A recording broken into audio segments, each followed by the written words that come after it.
dengan perkara menyebarkan informasi dan dokumen elektronik yang bermuatan asusila. Jadi jangan dianggap.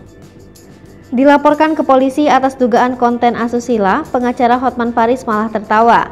Ia diketahui dilaporkan ke Polda Metro Jaya pada Sabtu 2 April 2022 lalu akibat konten-konten di media sosialnya dianggap meresahkan.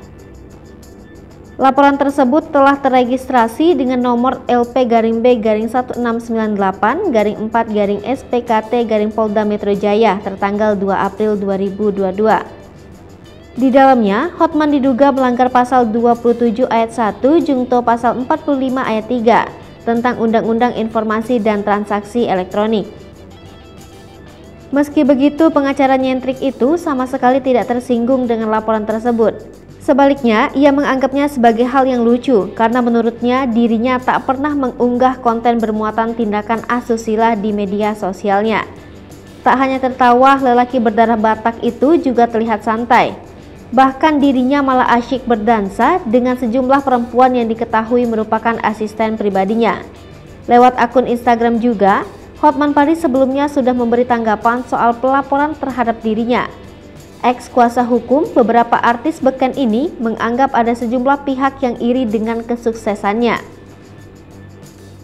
Bahkan dirinya juga sempat menyebut ada pengacara yang ingin menumpang ketenaran dengan melaporkannya ke pihak berwajib. Dikatakan Hotman, pihak yang melaporkannya itu memiliki dendam pribadi terhadapnya karena merasa Hotman Paris telah merebut kliennya. Sayangnya lelaki 62 tahun itu tidak mengungkapkan identitas pengacara tersebut.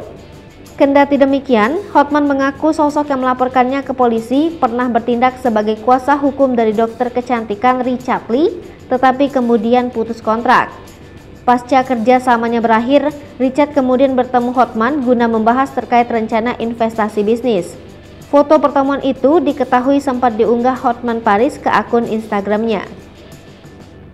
Akan tetapi, kemudian terungkap salah seorang yang melaporkan Hotman Paris ke polisi adalah Rasman Arif Nasution.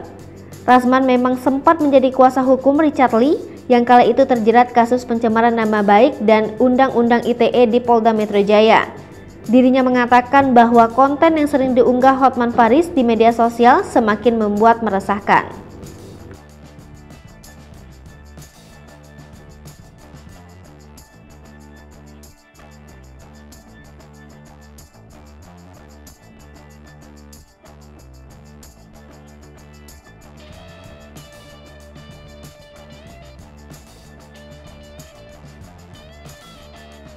Sasri Popo TV, jangan lupa komen, like, dan subscribe, serta tonton terus berita-berita terupdate lainnya.